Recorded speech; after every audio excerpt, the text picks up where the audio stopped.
Entonces les doy la bienvenida a nuestro primer conversatorio virtual.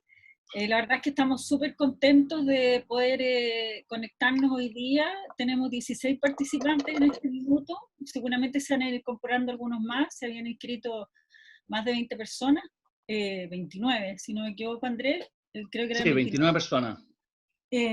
Bueno, en el fondo, primero darles la bienvenida, y estamos muy conscientes de que todos estamos tratando de adaptarnos a esta nueva normalidad, ¿no es cierto?, que es esta realidad virtual, y muchos desde la casa, desde el aislamiento social y otros desde la cuarentena obligada, tratando de conciliar, ¿no es cierto?, la familia, el trabajo, apoyando a los empleados, supervisando a los empleados, apoyando a la familia. Y por otro lado, también tratando de pensar estratégicamente cómo llevar adelante las empresas, y también solucionando la emergencia del día a día que ha significado vivir esta pandemia, ¿no es cierto?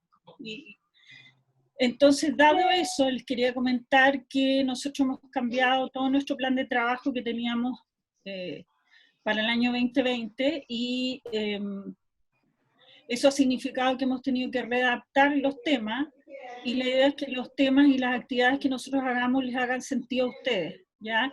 Y les hagan sentido en este minuto, y van a ir sabiendo de nosotros semana a semana, a través de todos los medios de comunicación, email, Instagram, LinkedIn, en fin, vamos a usar todos los medios que tenemos.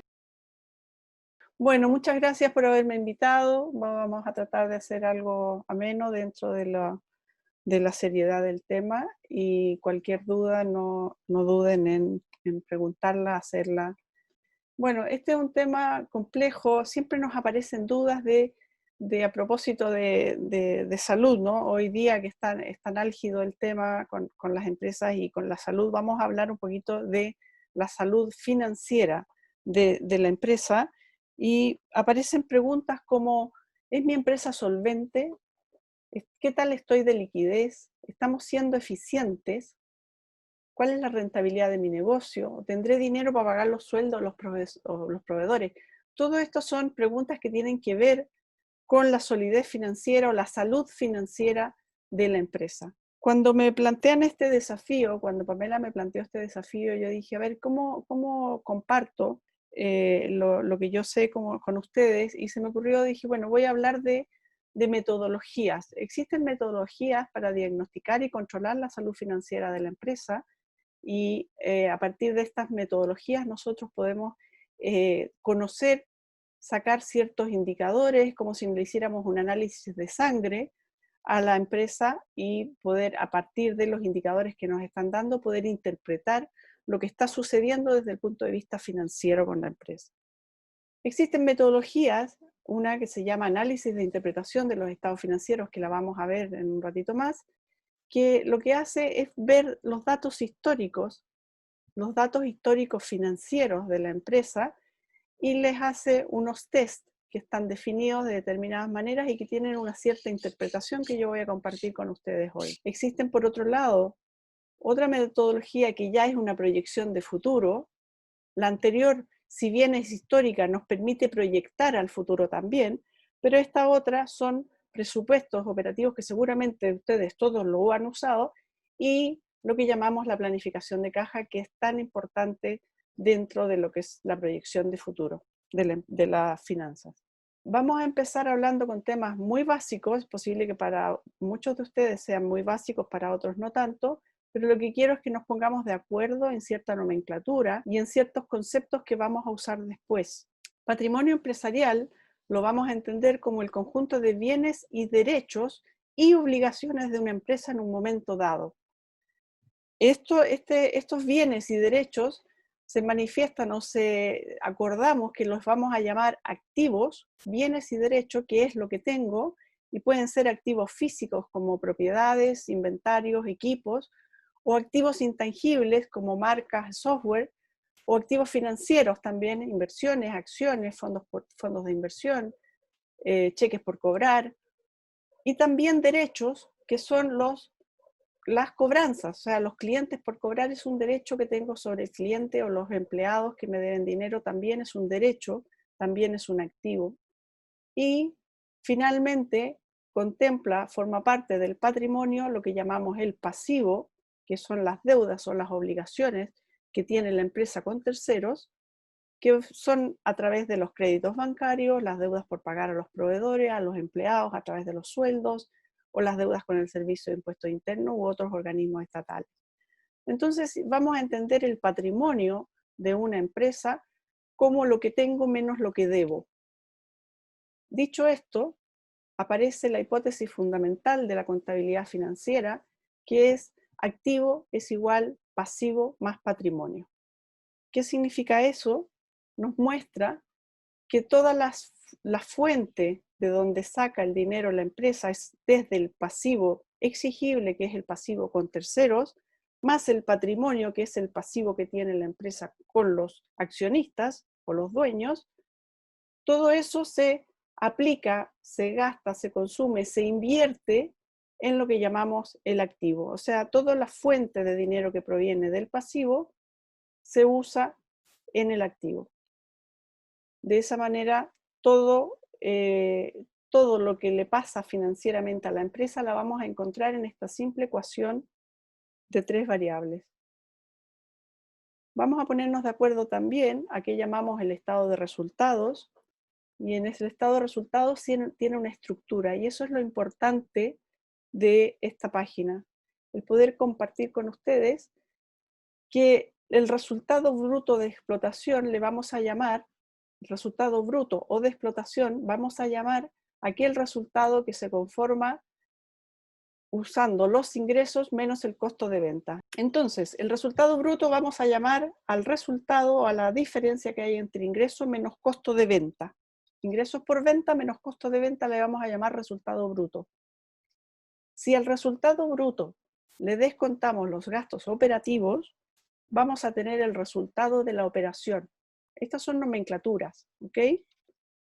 Si al resultado de la operación le sumamos o le restamos, dependiendo del tipo de transacción que tengamos, los ingresos y los gastos financieros, y de la misma manera le sumamos o le restamos los ingresos o los gastos de fuera de la explotación, menos los impuestos, vamos a tener lo que llamamos resultado neto.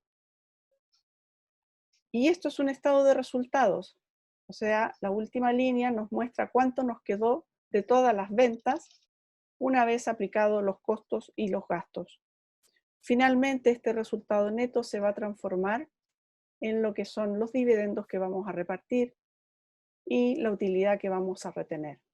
Por otro lado, al estado de situación financiera o balance, vamos a llamar a la composición de los activos que van a ser igual a los pasivos más el patrimonio. Relevante aquí tener claro que los activos corrientes son aquellos que son inversiones o activos, derechos, bienes y derechos que yo tengo para convertir en líquido, para convertir en plata en un año, en el plazo de un año, que es lo que dura el ejercicio. En el caso de los pasivos de corto plazo o pasivos corrientes es lo mismo. Son aquellas obligaciones que tenemos de la empresa para cubrirlas dentro del año. Y los pasivos de largo plazo son aquellas deudas que tenemos más allá de un año, y los activos fijos o los activos no corrientes son aquellos que adquirimos para sacarles provecho en el más de un año. Por otro lado, si bien el patrimonio es activo menos pasivo, también el patrimonio contiene aquello que llamamos el capital de la sociedad, que es el aporte inicial, más todos los aportes que vengan en el tiempo siguiente de parte de los socios, más todo lo que es el resultado acumulado proveniente de las utilidades retenidas. Dicho esto, y ya puestos de acuerdo en la nomenclatura, vamos a ver qué es lo que llamamos análisis e interpretación de los estados financieros. El análisis de los estados financieros se realiza a partir de una metodología que se llama los ratios financieros o razones financieras. Y estas razones, estos ratios, se pueden clasificar en 5 grupos que son de liquidez, de actividad, gestión, de endeudamiento, rentabilidad y mercado de valores. Aquí vamos a ver los primeros 4 porque mercado de valores son para las empresas que transan en bolsa, ¿ok? Y por tiempo también los dejé fuera. Entonces, cuando queremos preguntarnos qué tal está la liquidez de mi empresa, aparece por un lado un recurso, ¿no? Que es el calcular el capital de trabajo, el working capital, o el fondo de maniobra que tiene mi empresa. ¿Cómo lo hago? Para calcular el capital de trabajo, que es la capacidad de la empresa de llevar a cabo la operación corriente, o sea, la operación de corto plazo del negocio, o los recursos que tiene la empresa para poder realizar su operación, ¿cierto? Y la principal fuente del capital de trabajo son las ventas. Lo que tengo que hacer es restar lo que es el activo corriente menos el pasivo corriente. ¿Qué se desprende de esto? Se desprende de que aquellas operaciones, aquellas inversiones o aquellas compras de bienes y derechos que yo tengo en el corto plazo, las tengo que financiar con pasivo de corto plazo. ¿Qué significa eso? Por ejemplo, en el caso que estoy haciendo una inversión de largo plazo, si yo empiezo a hacer una inversión de largo plazo en activo no corriente, y la voy a financiar con pasivo corriente, lo que estoy haciendo ahí es disminuyendo el capital que tengo para realizar la operación del año. Y es una mala práctica, pero es muy frecuente que no nos damos cuenta y compramos, invertimos en máquinas y lo pagamos con la caja cuando tenemos caja. Y eso en realidad lo único que está haciendo es disminuir mi capital de trabajo. Cuando tenemos un capital de trabajo grande, pues no tenemos ningún inconveniente con financiar activos no corrientes con corto plazo. Pero cuando nuestro capital de trabajo es estrecho, y suele ser así, sobre todo en la medida que vamos creciendo, sobre todo cuando vamos creciendo, vamos teniendo problemas de capital de trabajo, porque solemos ocupar el pasivo corriente para financiar activo no corriente. ¿Ok? Entonces es importante tener en cuenta este cálculo del capital de trabajo. Una vez hecho el cálculo del capital de trabajo, existe un ratio o una razón que se llama rotación del capital de trabajo, que es el monto calculado anteriormente, activo corriente menos pasivo corriente, dividido sobre ventas. ¿Quién me da esta relación? Me dice cuán eficiente es una compañía en administrar sus activos y pasivos en la generación de ingresos. Por cada peso de capital de trabajo que ocupo en la operación, genero tanto en ventas. Eso es lo que me dice este ratio, y si es mayor que 1, me está diciendo que tengo liquidez, y si es menor que 1, me está diciendo que estoy con problemas de liquidez. Otros instrumentos para medir la liquidez de una empresa es un ratio que se llama razón corriente, que lo único que hace es tomar el activo corriente dividido por pasivo corriente. ¿Qué nos informa esto? Informa sobre la disponibilidad de fondos para hacer frente a los compromisos financieros de la empresa, considerando la fecha de vencimiento. ¿Qué significa? Significa la capacidad de pago de deudas de corto plazo con recursos de corto plazo. Y en este caso, si es mayor que 1, indica que la empresa tiene los activos suficientes, circulantes suficientes para hacer frente a las deudas de corto plazo. Mientras más alta, mayor es el capital de trabajo. Por cada peso de pasivo corriente, la empresa tiene N pesos de activo corriente para pagar. En algunas empresas, y algunas de ustedes son así, manejan stock, manejan inventario. Eso hace que muchas veces cuando su inventario es alto, la razón corriente no es suficiente para determinar realmente si la empresa es líquida o no, porque el monto del inventario es un valor muy grande, por lo tanto el activo corriente que tengo yo aquí arriba es muy grande. Entonces por eso aparece el test ácido, que es el activo corriente menos el inventario dividido por pasivo corriente. Pero ustedes me pueden decir, ya, pero aún así en el activo corriente todavía tengo los clientes por cobrar y eso tampoco es tan líquido. ¿Por qué me voy a demorar en cobrarle a esos clientes? Bueno, existe un test un poquito más ajustado, un poquito más exigente, que es la liquidez de tesorería, que ya toma solamente lo que son los efectivos y los equivalentes de efectivo, o sea, caja, banco, cheques por cobrar, depósitos de corto plazo, en fin, partido por pasivo corriente. Sigue siendo si mayor que 1 es líquido y si no, no es líquido. Eso con respecto a los ratios de liquidez. ¿Ok?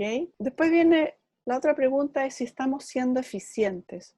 Para contestar preguntas como si estamos siendo eficientes, se ocupan lo que se llaman los ratios de actividad. Hay un ratio de actividad que tiene que ver para aquellas empresas que manejan inventario, que se llama la rotación de inventario. Es muy probable que aquellos que tengan inventario ya la conozcan sobradamente, ¿no? Y se calcula tomando el costo de venta por sobre el inventario. La rotación del inventario me da el número de veces que la empresa es capaz de vender sus existencias en un periodo determinado. ¿Cuántas veces el inventario promedio se convierte en efectivo o en cuentas por cobrar? O sea, cuántas veces se vende el inventario promedio. Indica en realidad la eficiencia de la empresa en el uso del capital de trabajo, ¿no? Y relacionado con la rotación del inventario, tenemos este que se llama el días de inventario, que es el tiempo promedio que tenemos que el inventario tarda en convertirse en ventas. Otro ratio de actividad son las cuentas por cobrar, en este caso, que serían el monto de las cuentas por cobrar del activo corriente, no corriente, o sea, activo corriente dividido por las ventas, ¿no? Mide la capacidad que tiene la empresa para cobrar las ventas a crédito de manera oportuna. Si esto nosotros lo hacemos, por lo menos en los 3 últimos años, vamos a ver cómo hemos ido evolucionando en nuestra eficiencia. Lo mismo en el tema de la liquidez.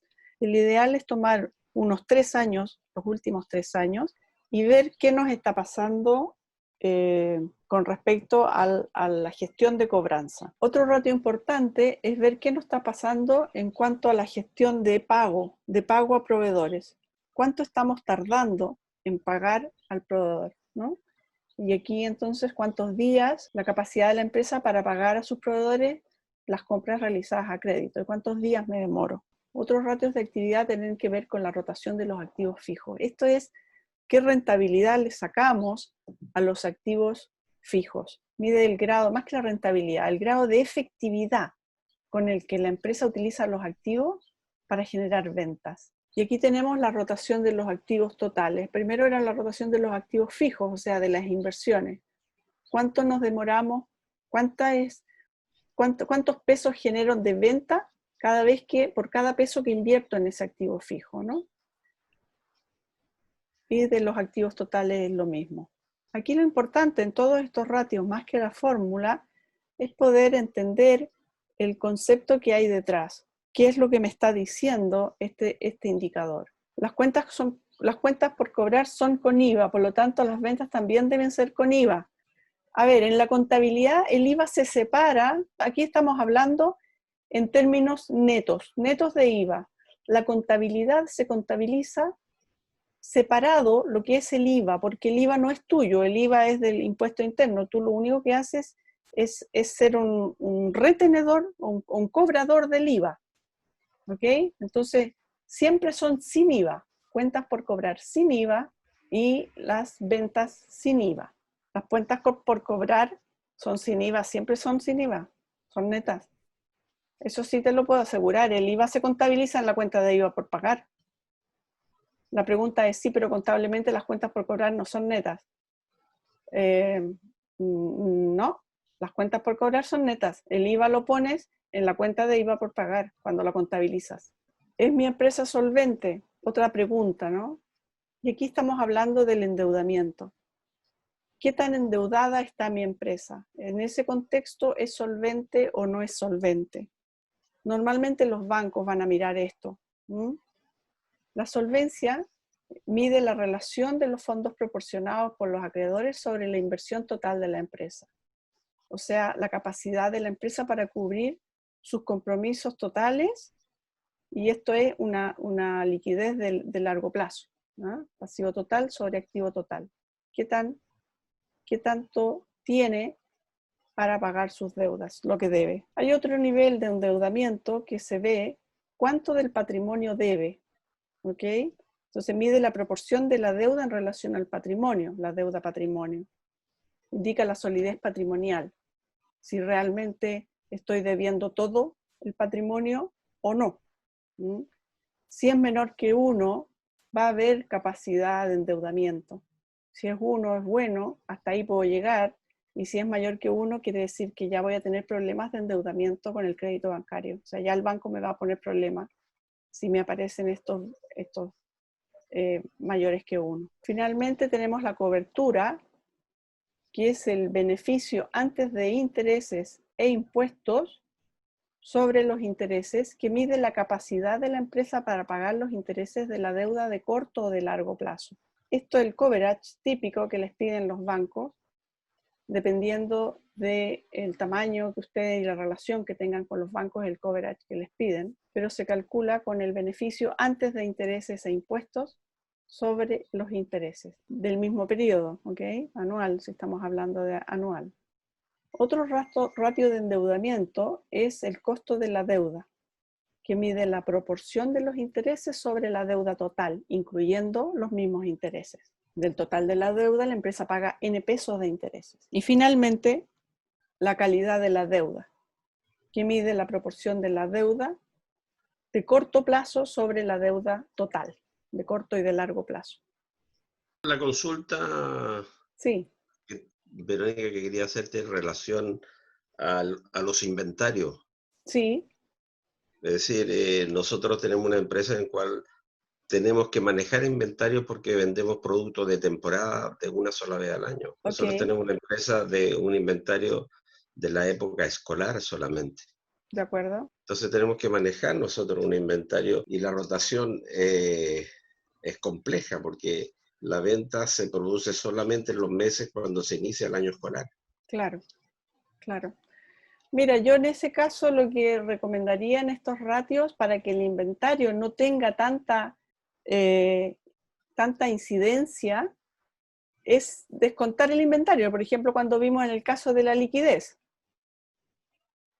¿Te acuerdas que en el caso de la liquidez sacábamos vamos para atrás, aquí, el test ácido, sacábamos los inventarios.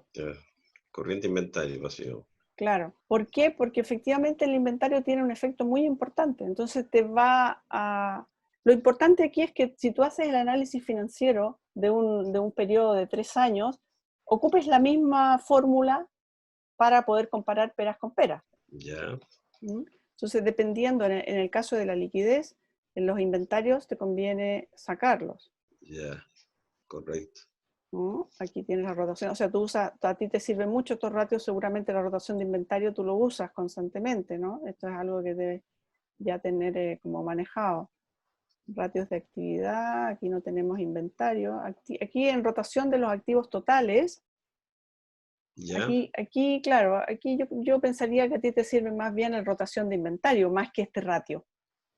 Porque este ratio está muy influido por tu inventario. Exactamente. Claro, entonces si tú quisieras separar, yo separaría lo que es la rotación del inventario por un lado, que es venta sobre inventario, pero por otro lado separaría la rotación del resto de los activos.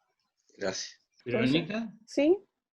Sí, te quería hacer una cosa. Hay que en la parte de deuda patrimonio que cuando tú hablabas de que cuando uno estaba menos de uno, pasivo total patrimonio o más de uno, hay que considerar que depende de la industria en que esté la empresa, porque por ejemplo un supermercado, una constructora, tienen niveles de leverage totalmente distintos que una empresa industrial o como el caso de Emilio.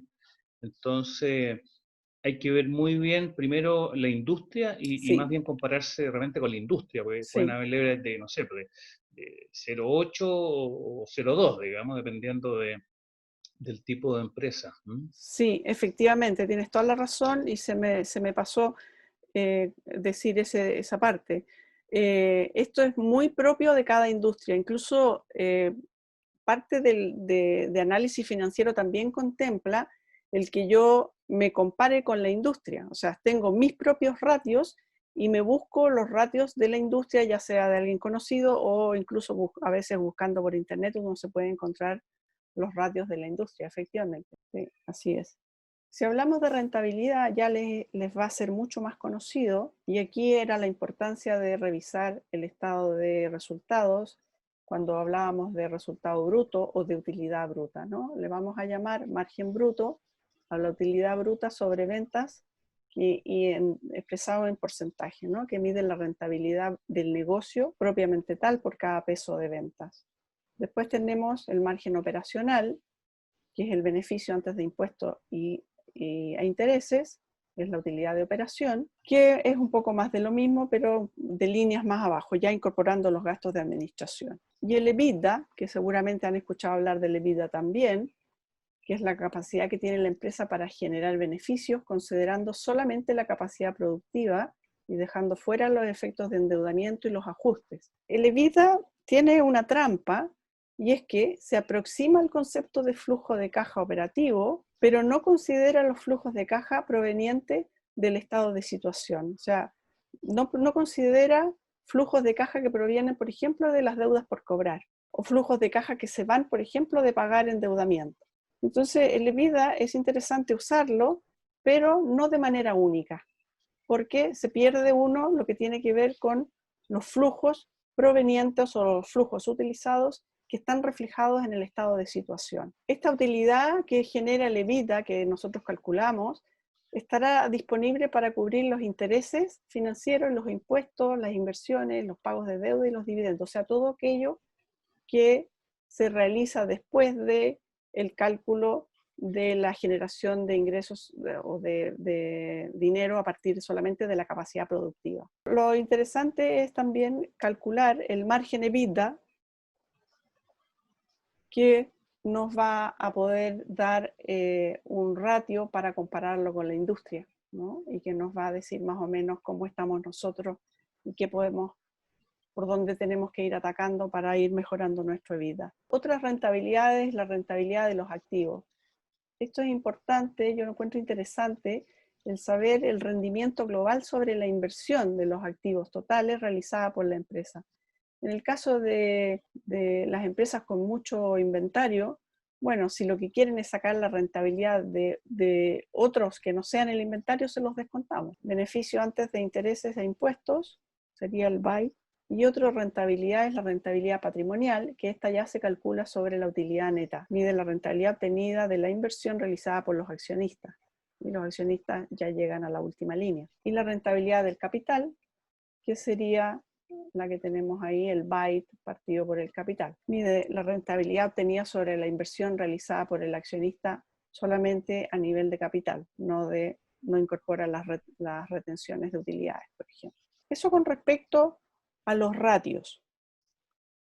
Ahora, si queremos mirar al futuro, por un lado tenemos una realidad o unos indicadores de salud financiera históricos que me permitirían proyectar un cierto futuro, me permitirían saber más o menos cuál es mi comportamiento, por lo tanto, cuáles son los indicadores que yo tendría que estar mirando más agudamente.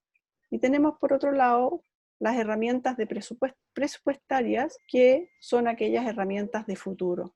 Son muy útiles e indispensables, y si no todos la están usando, yo los invito a trabajar lo que son los presupuestos, porque les va a permitir hacer control de gestión y finalmente ir haciendo pequeñas tomas de decisiones que les puedan dar cambios a los resultados de final de año. Por un lado tenemos los presupuestos de capital, que son los presupuestos de largo plazo y mediano plazo, por ejemplo, adición o eliminación de líneas de producto, diseños, ubicación de nuevas plantas, o expansión de locales, o compras de marcas, en fin, esos son los presupuestos de capital. Y después tenemos los presupuestos maestros, que son los más habituales, que son los que son de corto plazo a un año, que son tanto los operativos como los financieros. El presupuesto maestro operativo nace a partir del presupuesto inicial de ventas. A partir de ese nosotros vamos estimando los costos de venta, ya sea de producción, de mano de obra o de insumos. Le juntamos, le sumamos los gastos de administración y finalmente vamos a tener un presupuesto operacional, en este caso semestral. Y finalmente, la invitación es a trabajar con lo que se llama el flujo de caja proyectado, que en este caso nos muestra acá separado, por ejemplo, las entradas de efectivo a partir del saldo inicial más las cobranzas de cliente o cualquier otra entrada que ustedes consideren que van a tener en ese periodo, y las salidas de efectivo, en las cuales tenemos las salidas operacionales que provienen del presupuesto operacional y las salidas por inversiones. De esa manera van a tener el total de salidas de efectivos durante esa operación, ese año, ese semestre o ese trimestre. En este caso, este presupuesto que tenemos acá le pedía un saldo mínimo en caja, que era el capital de trabajo que la empresa quería mantener en este caso, y total, al final tiene un total de efectivo necesario para cada uno de los meses. Como la caja disponible inicial en algunos casos es menor que la caja necesaria, vamos a tener un superávit o un déficit operacional y nos va a permitir reaccionar a tiempo si lo conocemos con unos 3 meses de anticipación, porque a lo mejor vamos a tener que ir a gestionar con el banco algún bullet o algún crédito, una línea o qué sé yo. Después de obtener el flujo operacional, vamos a tener el flujo de financiamiento bancario y finalmente el saldo final de caja. Y vamos a poder calcular, también proyectar, de acuerdo a los intereses que nos cobre el banco, cuáles van a ser los pagos por intereses. Hola, ¿puedo hacer un comentario? Sí, claro. Estaba hablando de inventarios, entonces un temita, como estaba hablando justo del tema de inventarios y temas escolares y todo, una recomendación es que maneje el tema de la obsolescencia, porque a veces los inventarios escolares sí les sirven para el otro año, aunque le quita cierta capacidad capital de trabajo, pero sí le podrían servir o no para el próximo año, entonces está el tema de la obsolescencia. Claro. Y yo escribí antes también ver el tema de la antigüedad del inventario, entonces son temas un poquito distintos que este tema de los flujos de caja, pero como justo hicieron la pregunta, le quería recordar esos dos temas al caballero que hizo esa pregunta. Eso no es. Súper, si esto es un conversatorio, así que... ¿Puedo tocar otra vez el tema de las cuentas por cobrar? Sí, las cuentas por cobrar las podemos... Yo me manejo con ese flujo más o menos del mismo formato. Pero la cobranza de cliente, la plata que entra, es con IVA. Es de la factura. La plata que entra sí, pero tú no la contabilizas con IVA. Tú contabilizas el IVA en cuentas por cobrar. Esto puede ser que no te extendí la pregunta. Ya, ok. Para el ratio, dices tú, se pareja según el balance, pero para el flujo caja... No, pues sí, al flujo de caja sí. Lo que pasa es que, sí, aquí sí, en el flujo de caja sí, es con IVA. Y yo en realidad lo que haría es que pondría el IVA separado, porque también aquí hay un pago de IVA, si te fijas. Sí, efectivamente, aquí en el flujo de caja... Sí, pero lo que pasa es que el pago de IVA, la diferencia entre las compras y las ventas del mes. En cambio, la cobranza de cliente viene de otro lado, o sea, viene de otro... Jessica, no te escuchas.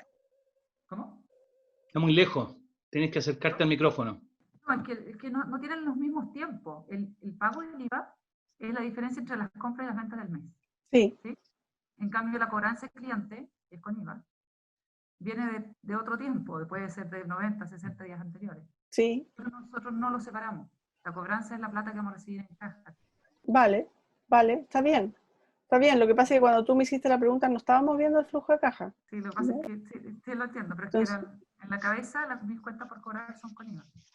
Sí, para el flujo de caja, y es buena la aclaración, para el flujo de caja, en este caso son con IVA. Así es. Okay. Esto es un ejercicio que hay que hacerlo, ¿ah? No es un formulario, un set de fórmulas, pero la verdad es que hay que entrenar, hay que jugar, hay que hacer los cálculos y sobre todo de por lo menos unos 3 años, porque un año no nos va a decir nada. Un año van a tener ese ratio y claro, pero si tienen los años anteriores van a poder ver para dónde van los números, para dónde van los ratios, qué les está indicando, cómo se están comportando desde el punto de vista financiero. Sí, yo, Verónica, me gustaría comentar de nuevo lo que hablamos sobre el tema del leverage, porque eso también es importante que todos los indicadores que tú nos has mostrado, de alguna manera cada uno se compare con la industria, porque al final eso es lo relevante para lo que uno desarrolla. Sí. Si uno está en la industria textil, por ejemplo, o de la confección, debiera buscar indicadores de esa industria para ver cuán sano o cuán no sano está, digamos. Y por otra parte, dentro de esos ratios que a lo mejor se pueden ver en el largo plazo y por lo tanto uno puede decir, debo estar en un cierto rango cerca de ese ratio promedio, ver lo que está pasando ahora. Porque lo que está ocurriendo a nivel mundial y Chile también dentro de eso con el coronavirus es que se han trancado las industrias en prácticamente todo. Hay excepciones como el sector salud y la alimentación, pero yo diría que el resto muy, muy trancado. Es un momento para mirar fuertemente la caja, la caja, que es la que las empresas quebran por problemas de caja, no por Sí. problemas de solvencia o de ventas, digamos, sino que cuando no tienen plata para pagar sueldos o obligaciones del pasivo circulante.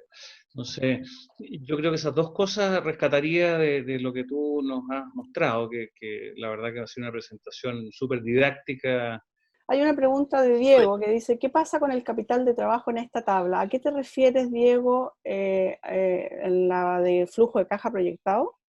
Bueno, lo que estás diciendo acá, por un lado, tenemos un saldo mínimo de caja que podríamos considerar que es lo mínimo de capital de trabajo que esta empresa quiere tener.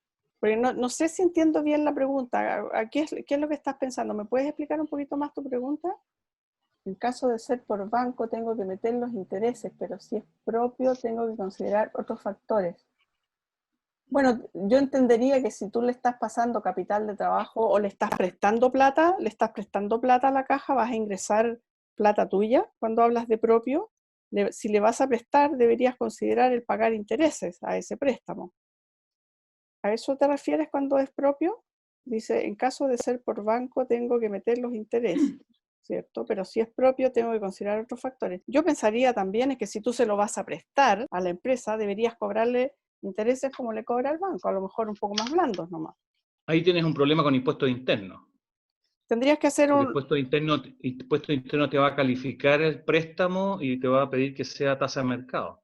Claro, pero tienes que hacer un contrato. Es que si no, si tú le pasas la plata nomás, también es lo mismo, también te lo puede clasificar como un préstamo y te va a pedir el No, contrato. a eso me refería. Si da lo mismo que tú hagas un convenio o un pagaré o se lo prestes en cuenta corriente, pero en cualquiera de esos casos la legislación cambió y hoy día Impuestos Internos puede calificar cualquier operación de crédito, aunque sea con los dueños, y aplicar la tasa correspondiente y girarte los impuestos que correspondan. Verónica, en cuanto a lo que hablaba Andrés en relación a la proyección futura que se nos viene en este momento a todas las empresas productivas o comerciales, ¿cómo ves tú en qué forma se puede superar esta crisis que vamos a vivir todas las empresas? Mira, a mí se me ocurre que yo creo que hay que conversar con la gente nomás. Yo creo aquí yo he tenido experiencias de empresas que trabajan en la construcción que están paradas porque no pueden mandar a sus empleados a trabajar a las obras, ¿no? Y yo pensaría que hay que tratar de amortiguar un poco es un poco la curva, ¿no? Ya que estamos hablando de curva. Yo pensaría en esta curva de caja. Si nosotros dibujáramos esta curva de caja, pensaría un poco en aplazarla, ¿no? En dilatarla, en conversar con la gente. Yo pensaría en ecualizar la curva del flujo de caja y para eso hablar con la gente y quizás en vez de pagarles el sueldo al 100% el primer mes, elegirán cobrar el 70 y el 70, no sé, pero claramente va a haber un problema importante de caja. Bastante complejo, la verdad, las cosas, porque si no produce, no vende, no va a tener ingresos para poder subsistir y cumplir tus compromisos con los proveedores. Por eso creo que pasa por hablar, yo creo que en este momento pasa por hablar, pasa porque nos hagamos todos cargo de todo. Ahora, siempre el empresario va a ser el malo de la película, digamos, pero o quedas malo porque echas a la gente o quedas malo porque no le pagas el sueldo. Entonces mejor, creo yo, tratar de ecualizar un poco la curva de la caja. Eso hemos estado conversando con parte de los socios de la empresa, de dialogar con los trabajadores y comentarles la situación compleja por la cual estamos viviendo, no solamente nosotros, sino todo el mundo. Sí, porque además la alternativa es complicada, o sea, ponerse hoy a endeudarse como loco por un lado tampoco tiene mucho sentido. Depende, ahí sí te serviría saber qué tan endeudado estás, cuál es tu solvencia, ¿no? Antes de tomar decisiones impulsivas. El gobierno está dando algunas luces en cuanto a que se pague al inicio se pague solamente las puras imposiciones, los primeros meses. Pero de todas maneras pasa por hablar con el empleado, independiente que el gobierno esté haciendo lo que pueda. Yo creo que hay que conversar con la gente. Correcto. ¿Te puedo aportar algo, Verónica, respecto al conversar? Sí. Yo creo que si miramos tu estado de resultados que tienes ahora en pantalla, hay que conversar con todos los que están en las líneas, partiendo por los clientes, de ver aquellos que te deben plata, que a lo mejor le hacen un descuento de lo que te deben, oye, págame el 90 o el 80%, pero págamelo ahora. Después tienes tus proveedores, déjame pagarte en vez de en 3 meses, en un año o más. Después Segmentar proveedores, quizás, segmentar proveedores, diría yo. Segmentar proveedores, podrían ser los grandes y los chicos. Por venta, después el tema del arriendo, o sea, yo miré a cada línea y con cada uno de los que está al otro lado en esa línea de tu estado de resultado tendría una conversación, digamos, porque decirle, oye, estamos en una condición extraordinaria, por lo tanto tenemos que tomar medidas extraordinarias. Y como dijo el ministro de Hacienda, esto puede ser un paréntesis que hay que hacer en la empresa y por lo tanto ese paréntesis que nos deje vivos. Claro. Y usar todos los elementos que sean necesarios para que la liquidez no se vea comprometida, porque al final las empresas caen por liquidez. Por eso, sí, por eso es quizá el momento de hacer tu flujo de caja y, claro, y hablar con los clientes para ver cómo se van a comportar ellos también. Hoy es el momento de trabajar el flujo de caja. Quiero agradecerles a todos su participación. Esperamos que esto haya sido de utilidad y haya servido para resolver dudas. Próximamente vamos a seguir con este tipo de conversatorios o de webinars. La idea es irles entregando temas que les sean realmente de utilidad en este minuto y también estamos disponibles para que ustedes nos propongan. O sea, yo, Andrés, ideas que se les ocurran, estamos disponibles para escucharlo. Muchas gracias, Verónica, excelente presentación.